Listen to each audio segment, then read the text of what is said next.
शान्तारं नमो सिद्धारं नमो आर्यारं नमो वज्रायारं नमो लोहे सवसाहुरं शुद्धात्मानमनेकान्तं साधुमुक्तं मङ्गलं वन्दे सन्दष्टसिद्ध्यर्थं सन्दष्टार्थप्रकाशकम् मङ्गलं भगवान् वीरो मङ्गलं गौतम गणे मङ्गलं कुन्दकुन्दाद्यो जैनधर्मोऽस्तु मङ्गलं सर्वमङ्गलमाङ्गल्यं सर्वकल्याणकारकं प्रधानं सर्वधर्माणां जैनं जयतु मंगलमय मंगलकरण वीतराग विज्ञान नमः ताय आते भय अरहंताज महान।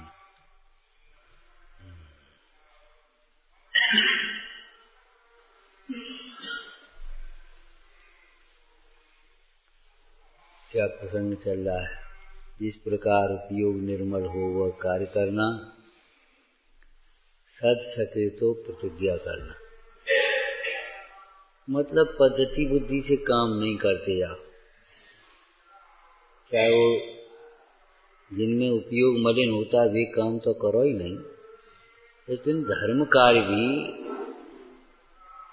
चाहे वो दर्शन हो, चाहे स्वाध्याय हो, चाहे भक्ति हो, पूजा हो, जो भी कार्य हैं उनमें उपयोग निर्मलता कैसे हो इस बात को सोचो। और उपयोग निर्मल होने का एक ही सूत्र है, बोलो, स्वलक्ष्य से कार्य करो, कभी पर लक्ष्य से कार्य मत करो। दिखाने के लिए, दूसरों को समझाने के लिए स्वाध्याय नहीं है। स्वाध्याय ज्ञानाभ्यास तो अपने लिए, बस उपयोग निर्मल होता जाए।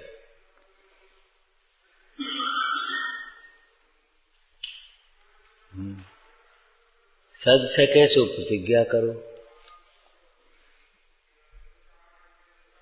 प्रतिज्ञा करो लिखा है, प्रतिज्ञा वो सदती नहीं है ऐसा सोच करके मत प्रतिज्ञा न करो, ये तो लिखा नहीं।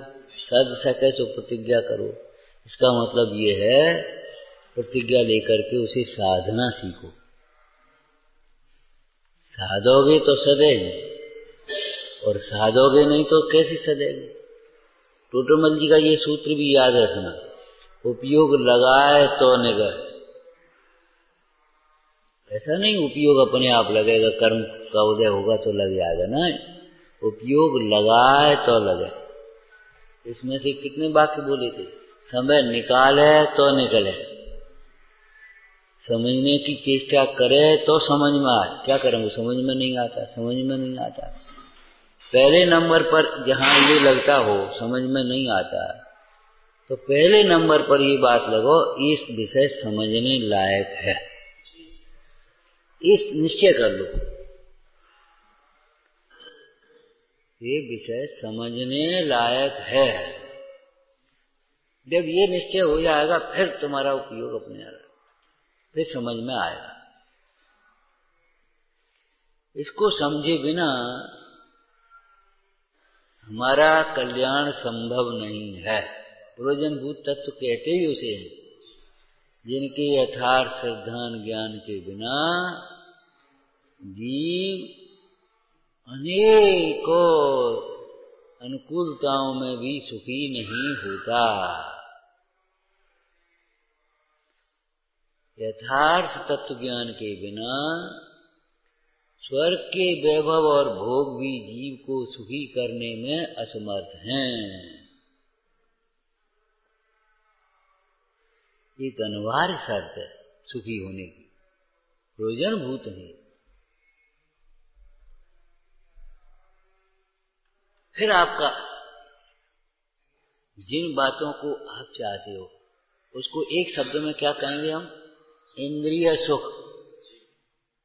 मोही जीव जिसे चाहता है उसका नाम है इंद्रिय सुख।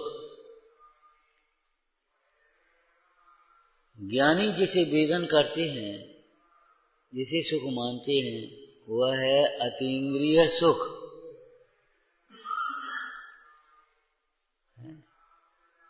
तो जिस इंद्रिय सुख को भी आप चाहते हैं, वह इंद्रिय सुख भी इसी आराधना के फल से मिलेगा। यदि भगवंतों से दूर रहेंगे, स्वाध्याय से दूर रहेंगे, भक्ति से दूर रहेंगे और प्रमाद में, विषयों की आसक्ति में, नाना प्रकार के दुष्चिंतन में, विकथाओं में अगर रहेंगे तो भैया पुण्य का भी घात होता है। कल क्या एक वाक्य बोला था, कसायों की से अपने स्वभाव का घात होता है, ये सामान्य कथन है। दूसरा वाक्य इसमें से क्या कहा था, कसायों की तीव्रता से तो पुण्य का भी घात होता है। और पुण्य के घात होने का फल क्या होता है, संपदा का घात, स्वास्थ्य का घात, पद प्रतिष्ठा का घात, जो जो आप चाहते हो उन सब का घात। ये सब अज्ञान दशा में भी ये जीव क्या चाहता है बताओ, मान सम्मान चाहता, मान सम्मान का घात होता है भाई, नहीं मिलेगा। पद प्रतिष्ठा चाहते हो नहीं मिलेगी, धन संपदा चाहते हो नहीं मिलेगी, भोग चाहते हो नहीं मिलेगी, समय चाहते हो आराम से नहीं मिलेगा समय, शक्ति चाहते हो शक्ति नहीं मिलेगी। पुण्य के घात का मतलब क्या है, इंद्रिय सुख की सामग्री का घात, इंद्रिय सुख के सामग्री को भोगने की शक्ति का घात, इंद्रिय सुख के लिए समय ही नहीं है ये जीव को। पुण्य का घात माने इंद्रिय सुख का घात, ये समझ। अतीन्द्रिय सुख का घात तो होता ही है, लेकिन कसायों की तीव्रता से, अर्थात जिन आज्ञा के विरुद्ध आचरण करने से, जिन आज्ञा के विरुद्ध चिंतन करने से, जिन आज्ञा के विरुद्ध चर्चाएं करने से, जिन आज्ञा के विरुद्ध चेष्टाएं करने से, जिन आज्ञा के विरुद्ध बोलो संगति करने से समस्त प्रवृत्ति चेष्टाओं में आ गई।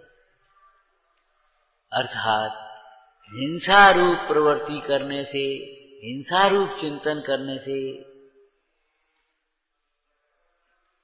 हिंसा रूप चर्चाएं करने से, जिनसे किसी की हिंसा होती है, घात होता है, स्वपर का कल्याण होता है, किसी का बुरा विचार ना, इसको हम कह सकते हैं बहुत स्थूल भाषा में, किसी का नुकसान सोचना। झूठ बोलने से, झूठी झूठे प्लानिंग करने से, झूठे इशारे करने से, झूठे व्यापार करने से, चोरी से, करने से, कराने से, अनुमोदना से, अब्रह्म पंच इंद्रिय के भोगों से, क्या भोगों से माने भोगों के चिंतन से, चर्चाओं से और चेष्टाओं से।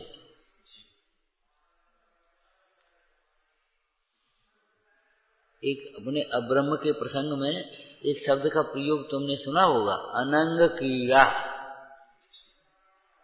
माने अब्रह्म आंखों से भी अब्रह्म होता है,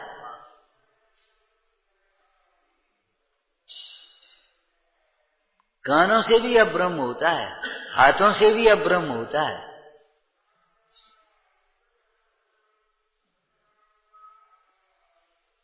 विपरीत चेष्टा अब्रह्म रूप चिंतन से, अब्रह्म रूप वचन चर्चाओं से,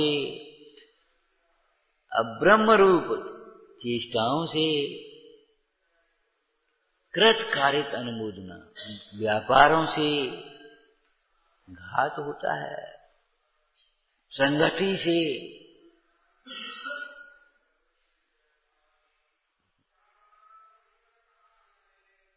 तब तो आचार्य भगवान ने साधुजनों से कहा, हे मुने, हे साधो, तुम्हें गृहस्थों की संगति भी उचित नहीं है।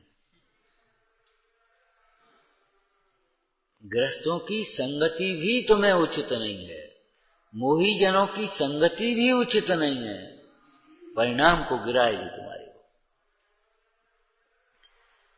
ये पढ़ो मत, ऐसा ही करो, ऐसा ही सोचो, ऐसा ही उद्यम करो। रही सदा सत्संग उन्हीं का। थोड़ी देर उनके संग में, थोड़ी देर दूसरे संगों में ना।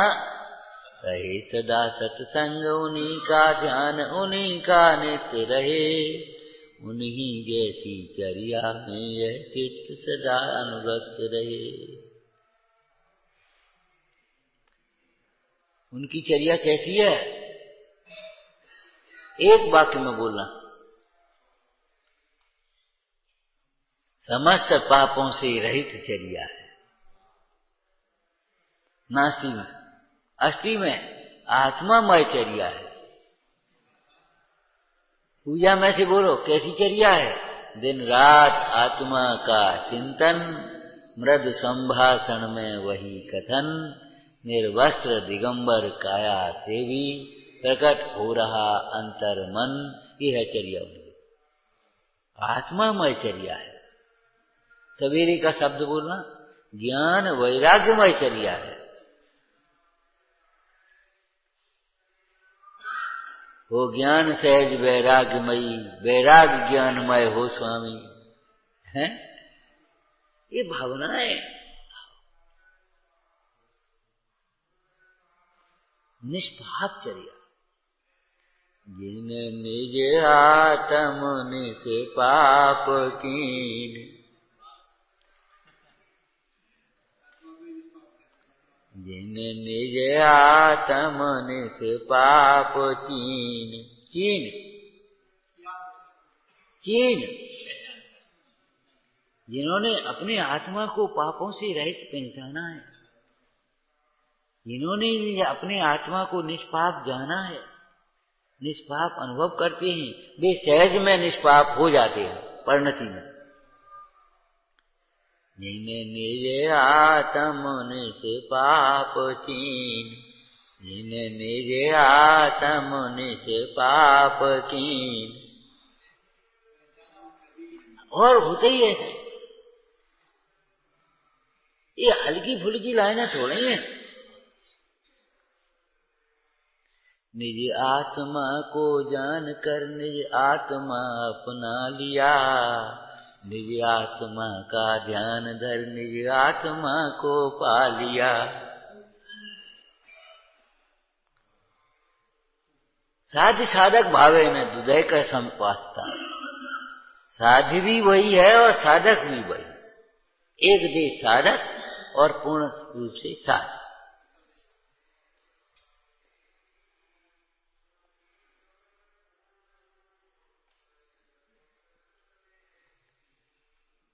समझ में आया? एक भावना योग्य पुरुषार्थ से सफल होती है। हमें समाधि करना है तो समाधि का पुरुषार्थ भी करना पड़ेगा।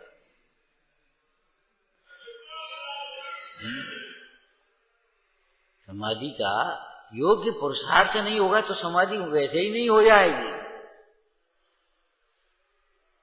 भगवती आराधना में एक बड़ी अच्छा लाइन आई, किसी के पैर में कांटा लग जाए, फांस लग जाए, तो वो फांस को अगर निकाले नहीं तो वो सलती रहती है और छेद कर देती है। ऐसा दिखा पाँव में लग गया ना, अब वो चलना फिरना होगा तो उसमें बड़ी बड़ी छेद, उसमें से खून निकलेगा, फिर पीप पड़ जाएगा, सड़ जाएगा, गल जाएगा, ऐसे शब्द लिखे। इसलिए उस कांटे को जितनी जल्दी हो उतनी जल्दी निकाल देना चाहिए। ऐसे ही मन के कांटे को भी ये कहा। हाँ, मैंने ये दृष्टांत लंबा मान किया बढ़िया। अगर कांटा की निकल लग जाए दे, लगो रहने क्या करने अपने। अरे क्या करने, वो वहीं घाव पैदा करेगा, नेक दबेगा सो दर्द उत्पन्न होगा, वेदना उत्पन्न करेगा, उसमें धूल मट्टी भरेगी, गले गलाव पड़ेगा, कांटे से मोह करेगा, तो कांटे से मोह करने वाले जीव पैर को खो देगा, पैर चला जाएगा उसका कांटे वाले। किस प्रसंग में लिखा है? आचार्य भगवान के जो अवपीड़क नाम का गुण है ना, कोई मुनिराज अपने अंतर के दोष को नहीं निकालें, प्रेम से भी नहीं निकालें, तब वे एक दृष्टांत दे करके बलपूर्वक, माता ऐसे कहे ला, ऐसे निकालती, वो कैसे निकाल देती?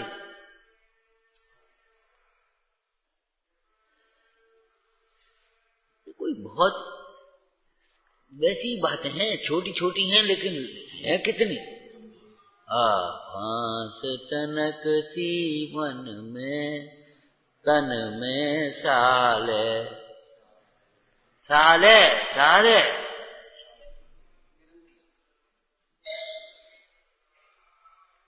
इतने परिग्रह की बात नहीं। क्या लंगोटी की दुख भाले, क्या विषयों की दुख भाले, निरंतर दुखी करती रहती।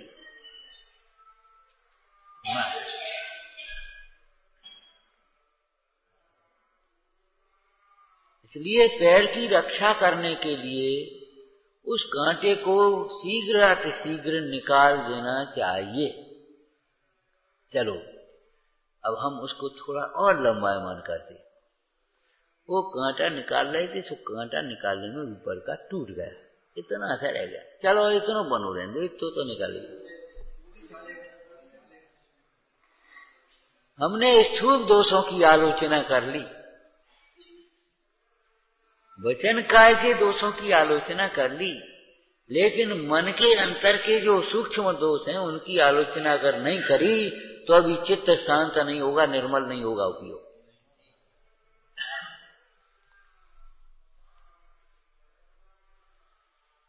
बदबू देगी वो भीतर, जिस शीशी में रख दिया, जिस पात्र में रखा है, अच्छी तरह साफ नहीं हो पाई।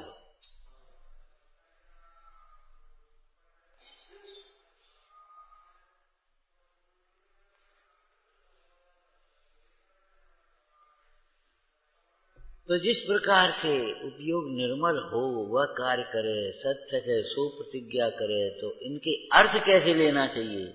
हर कार्य में उपयोग की निर्मलता का यत्न रखना, ध्यान रखना। दूसरे के लक्ष्य से भी उपयोग मलिन होगा, उसका फल तुम्हें भोगना होगा, दूसरा नहीं भोगे।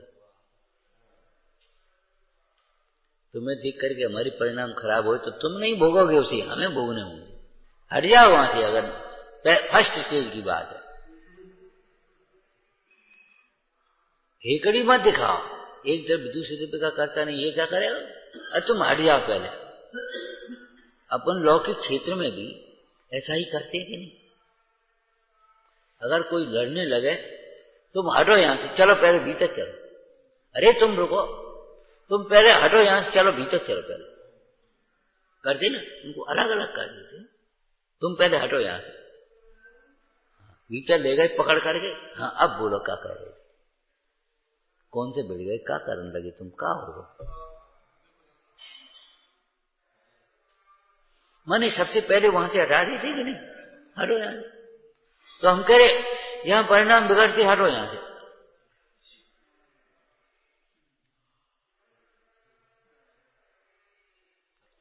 वहां से दृष्टि हटा।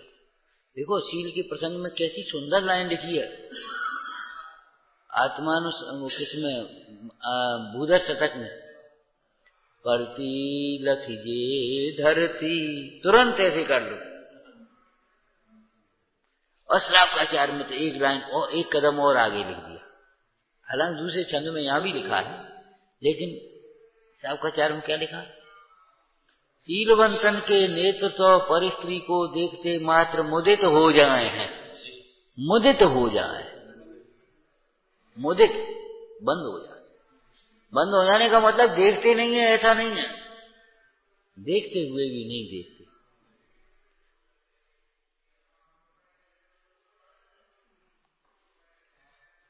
परती लख जे धरती निरखे। अभी पंडित जी को संतोष नहीं हुआ, दूसरे छंद में क्या लिख रहे हैं?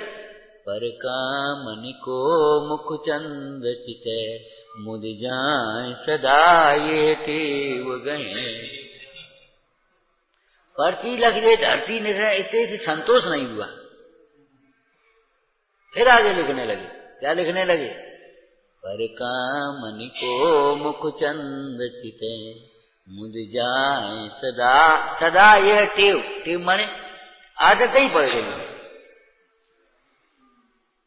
आदत ही है उनकी। सोचो भैया, दृष्टांत सोचो, लक्ष्मण ने कैसे इतने दिन साथ में रहे होंगे, राम लक्ष्मण सीता, और समझ में नहीं आई। देखना भैया लक्ष्मण, ये कर्णफूल तुम्हारी भाभी चाहिए कब और के? हमें नहीं मालूम, ये तुम रोज संग रहे, तुम्हें नहीं मालूम। देखना जी हार, हमें नहीं मालूम। कितना सुंदर मतलब चित्रण खींचा। ना हम जानामि केयूरे, ना हम जानामि कुंडलम, नूपुरम। अगर पैर का आभूषण हो तो हम बता सकते, हमने पैर देखे, पैरों की वंदना की है। घर में जिसकी हजारों रानियां हैं, घर में रहने वाले, उनके शील की पवित्रता देखो, धिक्कार है।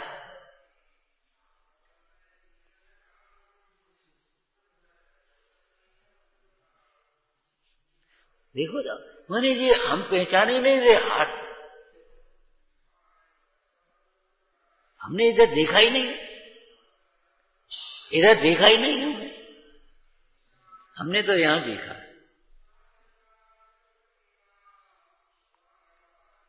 उपयोग निर्मल कैसे होता है आप समझ लो। चरणों की ओर देखने से उपयोग निर्मल होगा, और समझ लो आप। अरे भगवंतों के भी संबंध में यही तो दिखा, मैं तुम चरण कमल गुण गा, मैं तुम मुख के गुण गा, ये तो नहीं लिखा। मैं तुम चरण कमल गुण गा। सोचो, साध समीप विनय कर बैठो, चरणन में दिख दीने।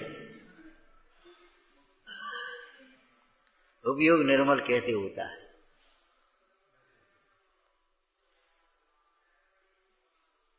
प्रतिज्ञा कैसे सधती है? प्रतिज्ञा कैसे सधती है? उपयोग निर्मल कैसे होता है? अरे समय निकाले तो निकले, समझने की चेष्टा करे तो समझ में आए। क्या करें, वो छूटता नहीं। अरे छोड़े तो छूटेगा, और साथ साथ दें ये सब कार्य। 5 भागों में आपने पढ़ा होगा, औदैहिक भाव, हाँ भाई, औदैहिक भाव कर्म के उदय में अपने आप हो जाते, और औपसमिक छायोपसमिक चारित्र, छायोपसमिक समिक छायोपसमिक चारित्र और छायक भाव, ये तो पुरुषार्थ साथ है।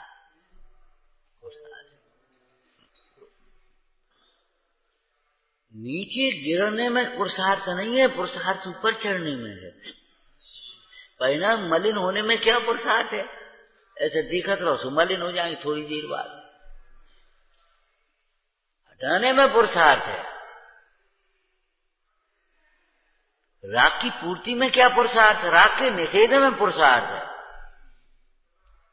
आज हमारे मन में आई ऐसा काम करेंगे, धर्म कार्य के नहीं, लौकिक कार्य में, तो वहां से उपयोग को हटाने में पुरुषार्थ है, यहां लगाने में पुरुषार्थ है। मन नहीं लग रहा, अरे मन लगाने में पुरुषार्थ है। घर से निकलने में पुरुषार्थ है, और यहां बैठने में पुरुषार्थ है। रास्ता में बातें चल रही थी तो उनसे चले चले आने में, नहीं सुनने में पुरुषार्थ है, और ये जिनवाणी सुनने में पुरुषार्थ है।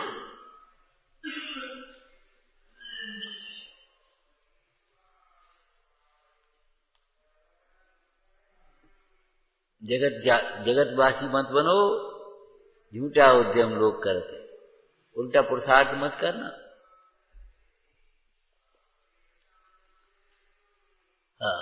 दूसरा चरण क्या चला था? सद सके सो प्रतिज्ञा करना, माने इतनी छोटी सी प्रतिज्ञा। कितनी छोटी प्रतिज्ञा है।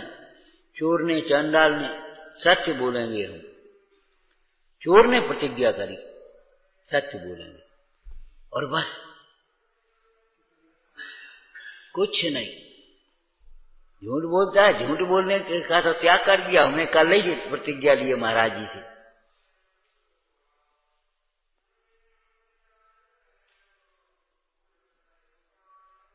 माने इतनी सी छोटी प्रतिज्ञा, प्राण जाए तो जाए, तो कुछ नहीं। ये चैनन योग का सम्यक तो है, प्रथमान योग का सम्यक तो है। गुरु की साक्षी से प्रतिज्ञा दी है उन्हें कि गुरु की श्रद्धा से इसमें हमारा है, तो बस इतना सम्यक हो गया है। चैनन प्रथमान योग में इसको भी सम्यक तो ही कहेंगे। छोटे सी बालक को भी बालक कहते हैं, मनुष्य कहते हैं। जनसंख्या में एक दिन का बालक जन्मा हुआ, उसकी संख्या गणना होगी कि नहीं होगी? हिंदुस्तान की आबादी कितनी है?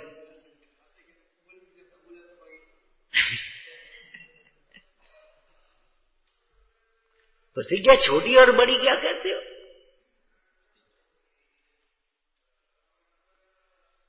प्रतिज्ञा के संबंध में दो बातें कही थी क्या? बचपन में भी अज्ञान बिना समझे भी, देखा देखी भी अगर प्रतिज्ञा ले ली है और वह आगम के अनुकूल है, अपने हित के लिए है, तो उस प्रतिज्ञा को प्राण जाते हुए भंग नहीं करना चाहिए, छोड़ना नहीं। हाँ, अनजान में कोई वैसी प्रतिज्ञा ले ली जो आगम के अनुकूल नहीं है, हम ऐसा काम करके हम उन्हें पूजेंगे, हम फलाना का मिथ्यात्व की प्रतिज्ञा हो, या कोई त्याग, उल्टे त्याग की प्रतिज्ञा हो।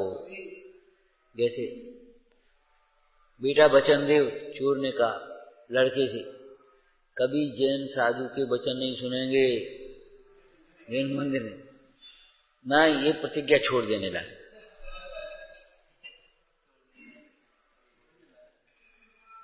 है पुराण में दृष्टांत है। उस चोर ने कहा बेटा बोलो वचन देव, जैन साधु के वचन नहीं सुनेंगे। उसने कह दिया नहीं सुनेंगे, लेकिन एक दिन ठोकर लगी, सुनो कान में पड़ गई कि देवताओं के छाया नहीं पड़ती। इतना कान में पड़ गया, ठोकर लग गई पुण्य के उदय से। हम इसको पुण्य का उदय तो कहेंगे कि जिन वचन कान में पड़ गए। हाँ, तो बस उसने कहा ठीक है, अब नहीं सुनना चाहता था लेकिन कान में पड़ गए, और इतनी बात तो आती कि ये साधु झूठ नहीं बोलेंगे। और उस चोर को पकड़ने के लिए राजा ने षड्यंत्र मचाया था, वेश्या को भेजा, और वहां जाकर के तुम लोगों ने बहुत ऐसा किया, वो जहां उनका गुरु था ना, तुमने ऐसा किया और हम तुमको ऐसे देवी बन करके। और उसने देखा और एकदम याद आ गई, इसमें परछाई पड़ रही है, और जैन साधु ने कहा था देवताओं की छाया ने जे देंगे, कुछ गड़बड़। तुरंत उसने अपना एक्शन बदला और बच गया। वो चाल नहीं चल पाई उसको पकड़ने। उसने सोचा अरे आज साधु बचन ने हमें बचा लिया। जिनके जरा से वचन में, अनचाहे हुए वचन सुनने पर आज हम बच गए, तो भव समुद्र से क्यों नहीं बचाएंगे जिनको।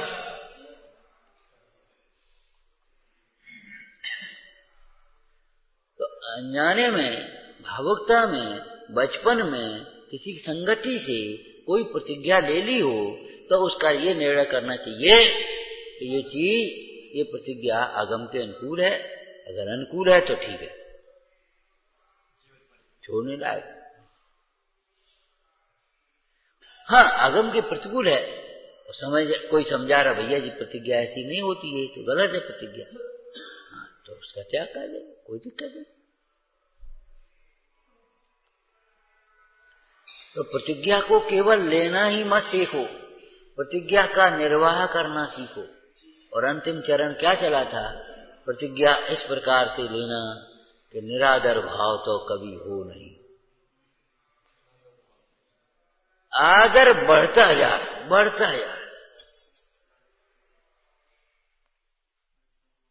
परिणाम चढ़ते रहें, अर्थात वैराग्य समता भाव बढ़ती जाए, स्वरूप लीनता की ओर हम बढ़ने लगे, उत्साह बढ़ता जाए, उत्साह बढ़ता जाए, वैराग्य बढ़ता जाए, आनंद बढ़ता जाए, निशंकता आदि गुण बढ़ते जाए, निष्क्रियता बढ़ती जाए। परिणाम बढ़ते जाने का मतलब समझ गए? निशंकता, निर्भयता।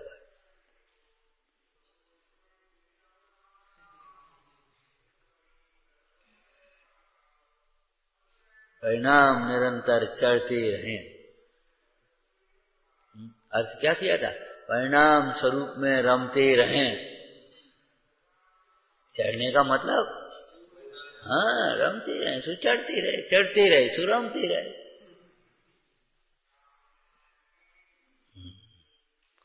अब तीसरा चरण इसका है क्या? बोलो, तीसरा क्या है? जिसका अर्थ जाने सो पाठ पढ़े।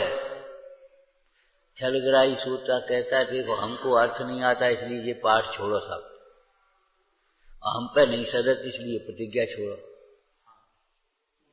हैं? और क्या करें, उपयोग लगत नहीं, सो बेकार है, अपन तो घर बैठो।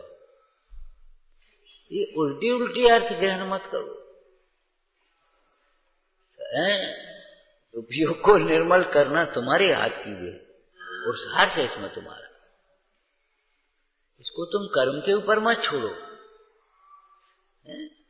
और उपयोग मलिन हो जाए तो अपना दोष देखो, दूसरे का दोष मत देखो। इन्होंने हमारा उपयोग खराब कर दिया, दूसरे की ताकत नहीं है जो तुम्हारा उपयोग खराब कर दिया। उपयोग खराब का मतलब बोलो, अशुभोपयोग हो जाना, द्वेष परिणाम हो जाना, क्रोध हो जाना, मान हो जाना, मायाचारी आ जाना, लोभ हो जाना, ये उपयोग मलिन होना है। हास्य, रति, अरति, शोक, भय, जुगुप्सा, वेद, ये सब उपयोग की मलिनता है, कलुषता। अंतर बताया था ना, ज्ञानी के कुशलता होती है, अज्ञानी के कलुषता होती है।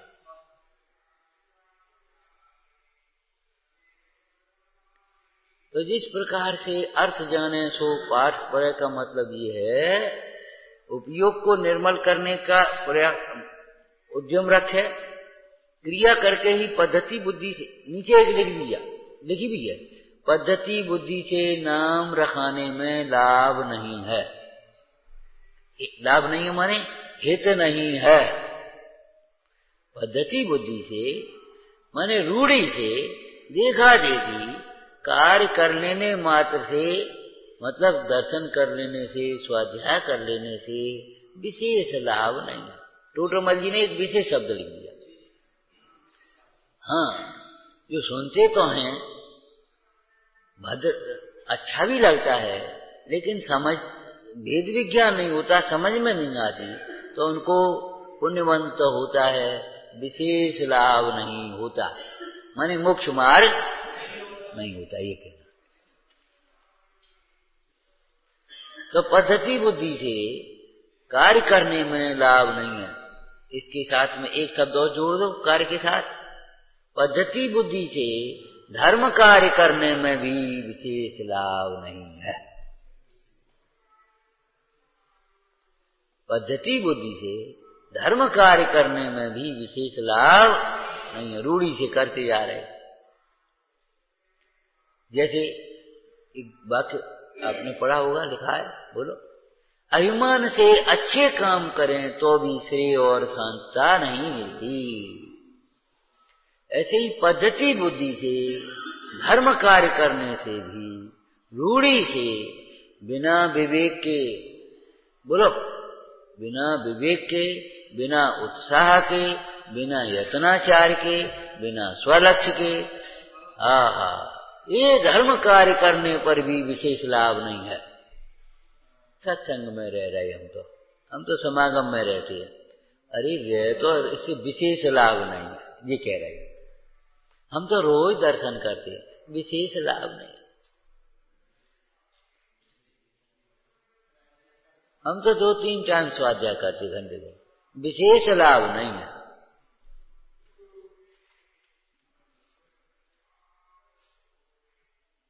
जैसे कोई व्यापार दुकान शुरू करे और 2 महीने बाद पूछे कब भैया, ठीक है चल रही है, कोई विशेष तो कह देते हैं विशेष लाभ नहीं। ठीक है किराओ ने करे आ तो है, दाल रोटी खा लेते हैं, कुछ विशेष तो हो 2 साल हो गए, विशेष नहीं है। विशेष का मतलब कुछ समझे, हाँ ऐसे ही ठीक है अपने दर्शन पूजन स्वाध्याय हो गई, विशेष लाभ नहीं है।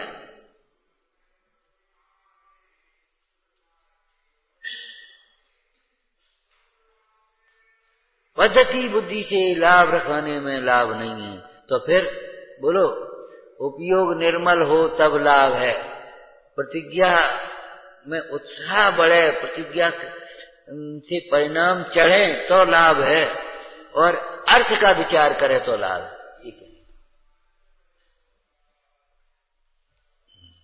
अब इसलिए क्या लिखा, जो भी पाठ पढ़ते हैं, देखो एक बात हम और कह देते हैं, बड़े बड़े शास्त्रों का स्वाध्याय बाद में कर लेना, महान ग्रंथों का स्वाध्याय बाद में कर लेना।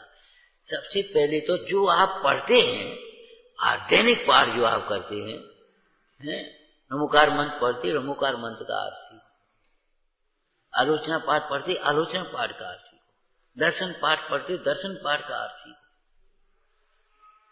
वैराग भावना पढ़ते, वैराग भावना का, अरे उसमें इतना भरा है आप पढ़ो। मतलब जो पाठ, हमारी आदत क्या होती है, जो पाठ पढ़ते हुए तो अलग, और बड़े बड़े ग्रंथों का स्वाध्याय अपन करते रहते हैं, उनके अर्थ कभी विचार ही नहीं करते। इनमें भी ये लिखा है ना। तो जिसका अर्थ जाने सो पाठ पढ़े, इसका अर्थ कैसे करेंगे हम? जो पाठ पढ़ते हैं उनका अर्थ सीखें, जो पाठ पढ़ते हैं या जो पाठ सुनते हैं उनका अर्थ भी विचार करे। ठीक है, अब देखो अर्थ विचार करने का अर्थ क्या है, अर्थ का अर्थ क्या है? अर्थ माने पैसा, वो तो आप यहां लगाएगा नहीं है? अर्थ का मतलब शब्दार्थ हो जाना पर्याप्त नहीं है, केवल शब्दों का अर्थ हो गया इतना पर्याप्त नहीं है। और ये तो व्यवहार न्याय का कथन है, इनमें कुछ है नहीं। नहीं नहीं, ये कौन सी शैली तुमने पकड़ी? व्यवहार न्याय का कथन ऐसे करो, व्यवहार का कथन है, ऐसा है नहीं तो गलत लिखा जा। ये उपचार है, संयोग की अपेक्षा कथन का। शरीर हमारा है, अपना घर है, घर को अपना कहना व्यवहार है। तो काहे के लिए? उसका भी सदुपयोग करो, सदुपयोग करो। भैया कहो अरे चलो अपना घर तो है, शरीर अपना है माने अपने लिए। ये व्यवहार न्याय का कथन है, अर्थात काय के लिए? इस पद्धति से तुम परमार्थ को साधो। देव दर्शन करना ये तो व्यवहार न्याय का, ठीक, बिल्कुल सही है, बिल्कुल सही है, व्यवहार है, व्यवहार ही है, कोई पाप तो नहीं और धर्म भी नहीं, ठीक है ना। तो व्यवहार है, अर्थात इस देव दर्शन के द्वारा आत्म दर्शन को करने का उद्यम करो। इस स्वाध्याय करना ये तो व्यवहार है, बिल्कुल ठीक बात है। शास्त्र पढ़ना, सुनना, विचारना, पढ़ाना, ये सब व्यवहार है, बिल्कुल सही बात है। हम कब कह रहे परमार्थ? इसके द्वारा आत्मज्ञान का उद्यम करना, इसके द्वारा आजीविका तो करना ही नहीं, मान सम्मान की चाह तो करना ही नहीं,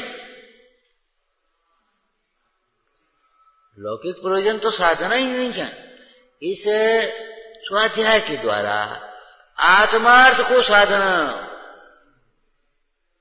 आत्मज्ञान करना, तपश्चरण, ये तो व्यवहार है, बिल्कुल ठीक बात है। हम कब कह रहे परमार्थ है?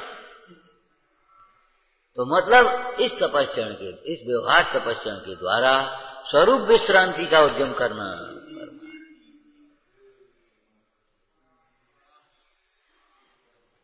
व्यवहार है, बिल्कुल ठीक बात है। व्यवहार काय के लिए? परमार्थ के लिए। व्यवहार काय के लिए? परमार्थ के लिए। गिलास ले आना है तो गिलास काय के लिए? अरे कचू रस दे रहे हो, दूध दे रहे हैं, कुछ होगा ना, कुछ उत्तम पे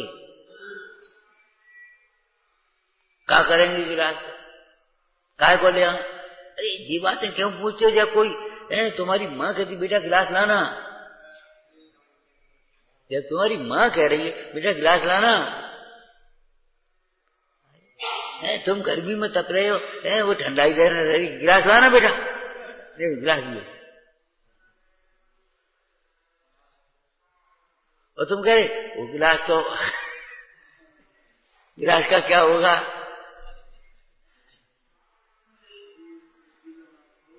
समझ में आया ना? ये व्यवहार है, ये व्यवहार नय का कथन है, अर्थात ये परमार्थ नहीं है। इतने में रुक मत जाना, संतुष्ट मत हो जाना, इससे नीचे तो गिरना नहीं, छोड़ना नहीं इसे, लेकिन इस व्यवहार के द्वारा परमार्थ साधना सीखो। सत्संग में असंग को साधो।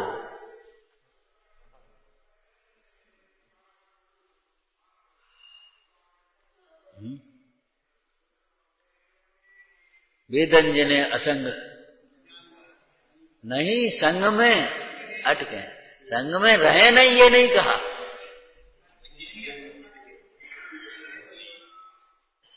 संग में रहे नहीं, ये नहीं है तुम अकेले चल रहे, ऐसा नहीं है।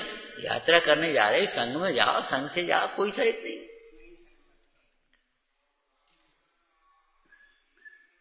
मुनिराज भी संग में रहते हैं, कोई दिक्कत नहीं, रहो, संग में रहो। संग में सुरक्षा है। जो गृहस्थ जीवन में संयुक्त परिवार का महत्व है, मोक्ष मार्ग में संग का वही महत्व, और इस कलिकाल में तो और अधिक महत्व समझना चाहिए। संगौ शक्ति कले युगे, संगौ सत्य, इस कलिकाल में तो आपको संग में सुरक्षा। अरिकाओं के समाचार में तो उन्होंने क्या लिख दिया? 2, 4, 10, 20 साथ में नहीं, ये लिखा, 10, 20 शब्द लिखा। 2 ही पर्याप्त नहीं है, एक कहीं हो गए तो दूसरे एक ही तो रह जाए।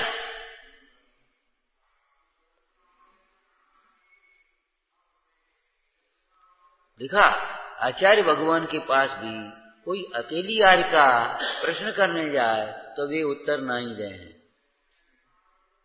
गढ़नी के साथ में जाए तब वे उत्तर दें। अकेली चलिया पूछने तो नहीं उत्तर देंगे, प्रायश्चित मांगने यहां तो नहीं देंगे।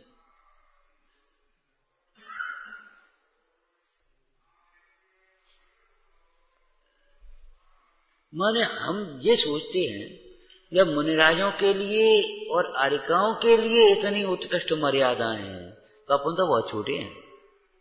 अपन लोगों के लिए कितनी मर्यादाएं रखना चाहिए।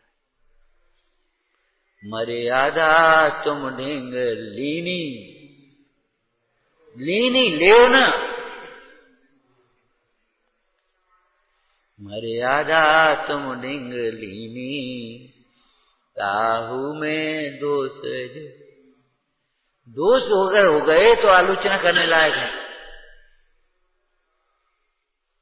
मर्यादा भंग नहीं होना चाहिए। तो अर्थ जानने का मतलब केवल शब्दार्थ जानना ही पर्याप्त नहीं है, केवल नयार्थ जानना ही पर्याप्त नहीं है।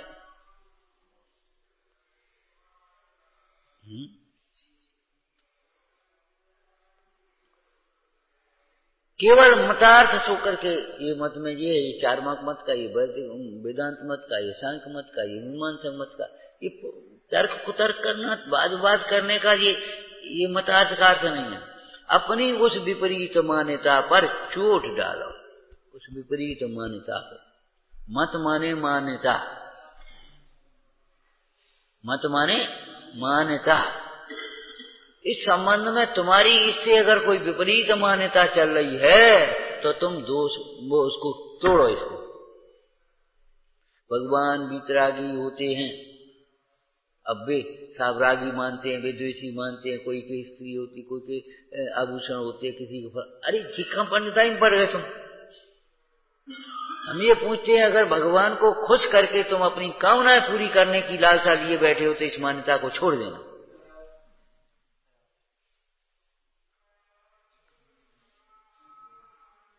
भगवान को यह तुम रागी मानते हो, तुम इनकी बातें छोड़ो। दुनिया क्या मानती है हमें क्या लेना देना।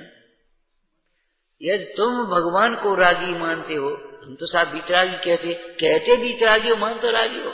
अब साहब जैसी भगवान की मर्जी होगी, भगवान की मर्जी होती है, भगवान की मर्जी होती है, मर्जी से चलेंगे भगवान।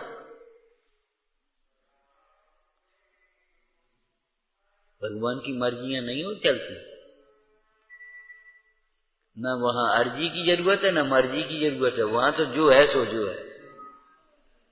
अपने स्वरूप में मग्न है भाई, वीतरागी है। मतलब भगवान वीतराग होते तो वीतराग होते, ठीक है ना।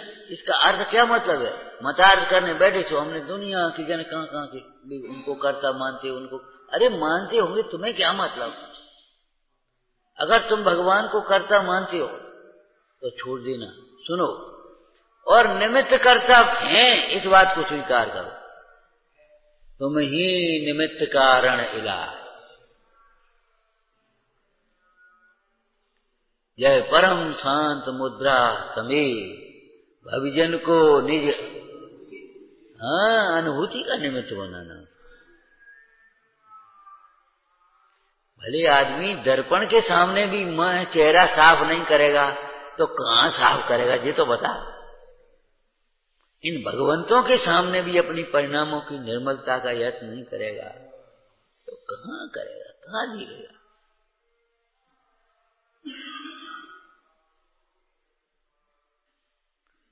हम कितनी बार कहते भैया भगवान को मत सजाओ, भगवान को देख करके अपने जीवन को सजाओ। भगवान को क्या सजाओगे, ये तो बाल अवस्था के कथन लिखे हैं पुराणों में। क्या लिखे हैं सजाने के। जन्माभिषेक के बाद इंद्राणी ने उन बाल तीर्थंकरों को जो आभूषण पहनाए तो भगवान उनसे क्या शोभते, वे आभूषण भगवान के शरीर पर शोभने लगे।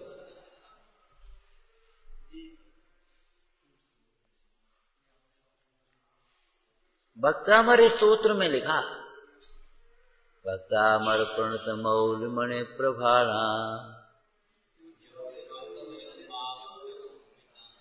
बस उद्योतकम इतना ही पढ़ना था हमें, आगे तो दूसरा चरण आ गया ना। भक्तामर प्रणत मौल मणि प्रभाणा मुद्योतकम। क्या अर्थ है भैया, भक्तामर, भक्त अमर, अमर माने देवता, भक्त अमरों के, भक्त देवों के, भक्तामर प्रणत, प्रणत माने झुके हुए, भक्तामर प्रणत मौल मणि प्रभाणाम। हाँ बोलो बोलो। हाँ मुकुट में मणि लगी ना, अब वो ऐसे झुके तो वो चरणों की नक्श की प्रभा से मुकुट की मणियां प्रभावित होने लगी, उद्योत ये कहना। ऐसी प्रभा तो शरीर की है।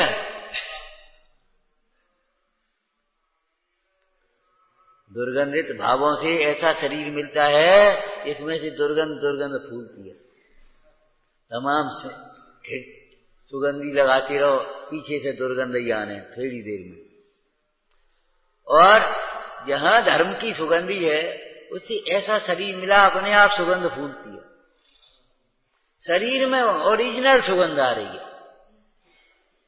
अरे फूलों में आ रही ना, एक इंद्री में भी, चलो कुछ फल फूल का गंध है, वो भी शरीर है ना किसी का।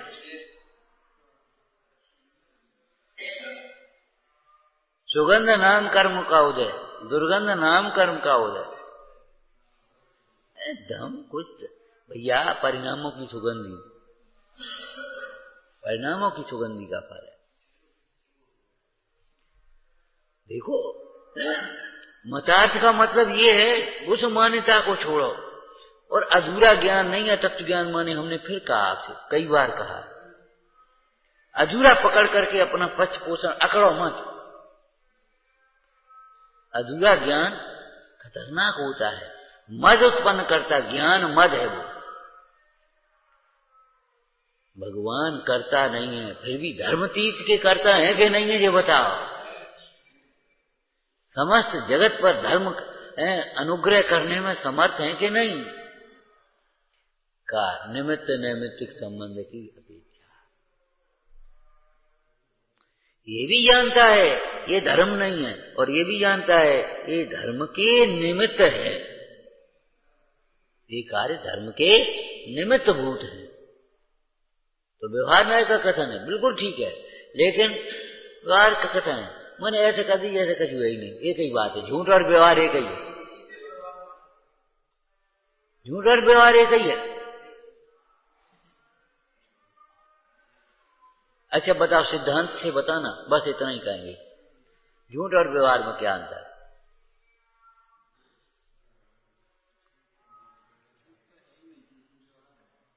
अरे तुम जल्दी बोलने लगे।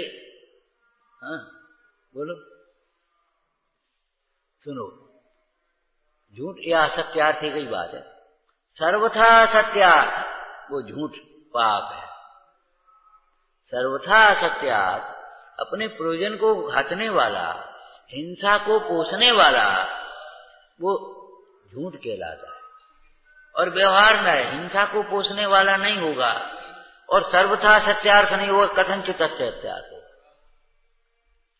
व्यवहार में कथनचित असत्यार्थ, निश्चय नय की अपेक्षा से वो असत्यार्थ है। और व्यवहार और झूठ, झूठ तो झूठ है, वह हिंसा का पोषक है, राग का पोषक है, विषय कषाय का पोषक है झूठ। और ये जो व्यवहार है वो विषय कषाय का पोषक नहीं होगा, ध्यान रखना। विषयादिक पोषक अप्रशस्त है, ये व्यवहार में विषयादिक पोषक नहीं होगा। हमारे देव विषय कथाय के पोषक नहीं है, गुरु विषय कथाय के पोषक नहीं है, शास्त्र विषय कथाय के पोषक नहीं है। हमारा व्यवहार में विषय कथाय का पोषण नहीं होगा कहीं।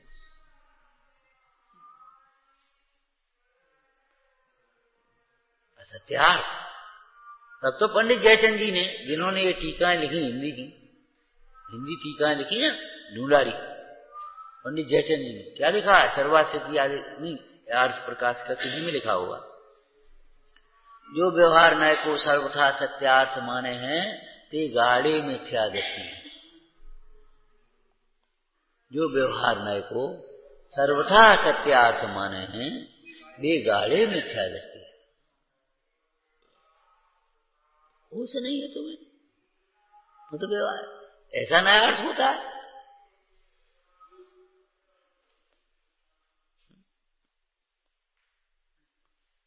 व्यवहार न्याय बताना, व्यवहार न्याय उभयभाषी में से क्या पढ़ा था तुमने?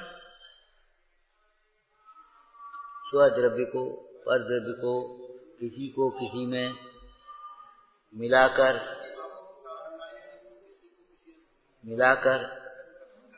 कथन करता, कथन करता।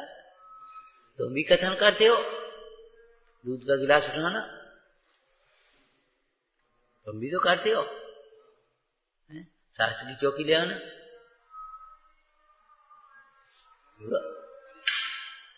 बोलो पूजा की थाली लेना, पूजा की धोती डाल देना, तुम भी तो कथन करते हो। तुम क्यों करते हो? क्या सर्वथा सत्यार्थ है? इस प्रकार के कथनों के बिना तुम अपने कार्य की सिद्धि कर पाओगे?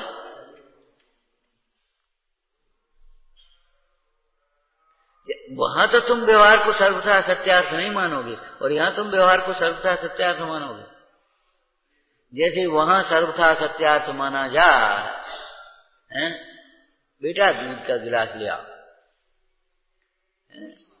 और वो खाली गिलास ले आ गए। वो तो गिलास तो स्टील का है, वो तो एक सा होता है कि तुम दूध का गिलास होता है, तो क्या प्रयोजन सिद्ध होगा? बता, क्या प्रयोजन सिद्ध होगा? ऐसे ही तुम व्यवहार का लोप करोगे तो यहां क्या होगा? भूमिका के योग्य व्यवहार का लोप करने जाओगे अगर आप, परमार्थ को समझे बिना परमार्थ के लिए अगर लोप करोगे, लोप करना ही नहीं पड़ेगा, वो तो छूटता जाएगा। आगे सीढ़ी पर पैर रखते जाओगे, पीछे की सीढ़ी अपने आप छूटती जाएगी, और आगे की सीढ़ी पर पैर रखोगे नहीं और नीचे की सीढ़ी छोड़ोगे, फिर तो गिरना है ही, गिरना ही है। फिर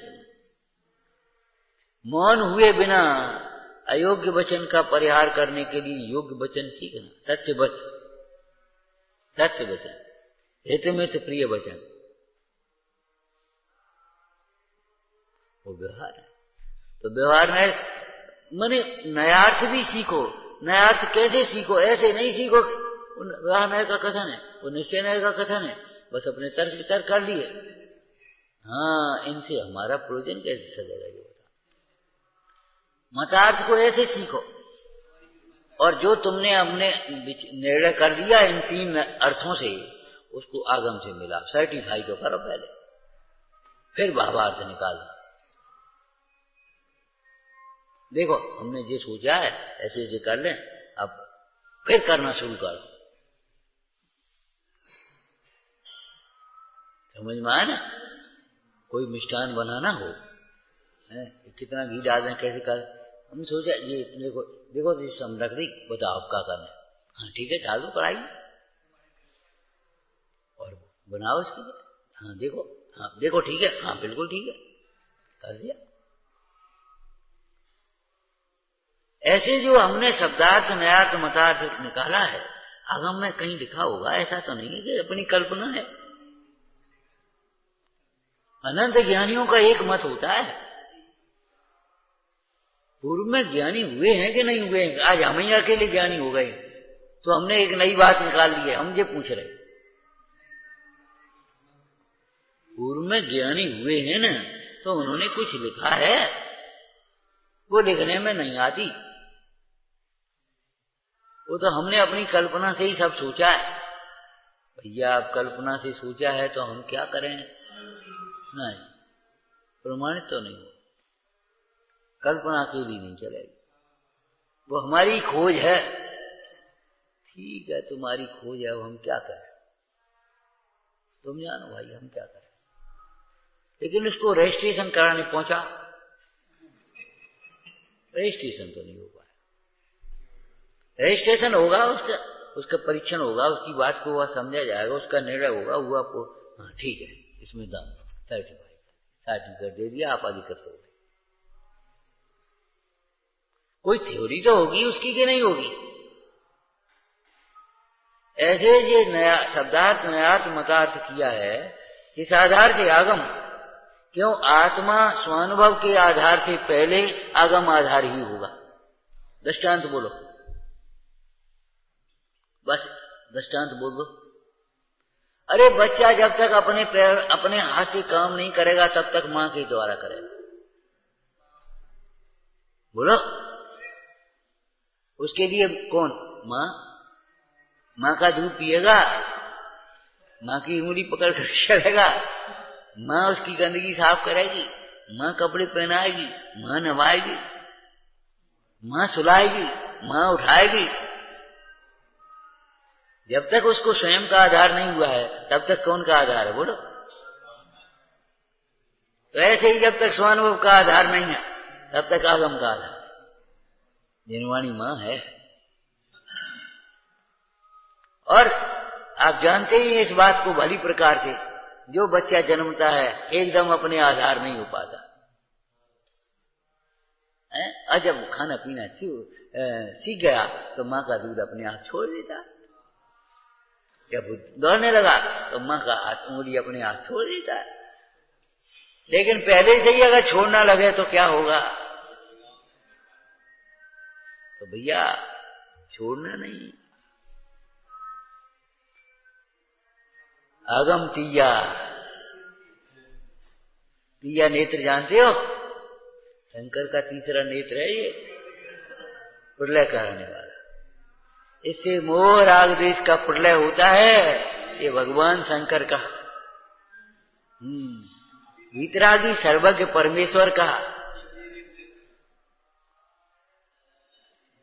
तो ही जिनेश बुद्ध है तो बुद्धि के प्रमाण थे, तो ही जिनेश शंकर हो जगत त्रय विधान।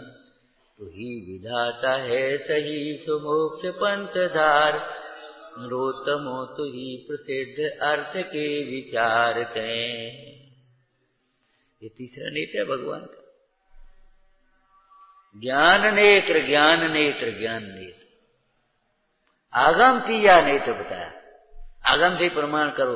अब तुम्हारा उपयोग अंदर में ढलेगा। जब तक तुम्हारा मन संकित रहेगा, भीतर में ढलेगा नहीं, ऊपर से चाहे कुछ भी करो। बड़ी बड़ी गंभीर बातें लिखी हैं। जैसे कोई बाहर में बहते हुए पानी को निम्न मार्ग से मोड़ दे तो फिर पानी पानी को खींचता हुआ पानी में मिल जाता है। ऐसे कोई मोड़ दे, कैसे मोड़ेगा? देखो ये तुम्हारा है इधर, बस मुड़ गया आपका, अपने लग जाएगा। अब भावार्थ निकालना।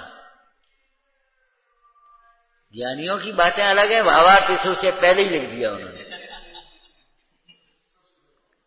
भावार्थ ये है, मतलब क्या है? इन 5 नयों में भावार्थ प्रधान है। भावार्थ का मतलब क्या है?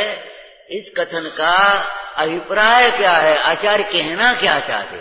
और तुमसे भी तमाम बातें कहें तो तुम्हारे कहने को मतलब काजे बताता हूं।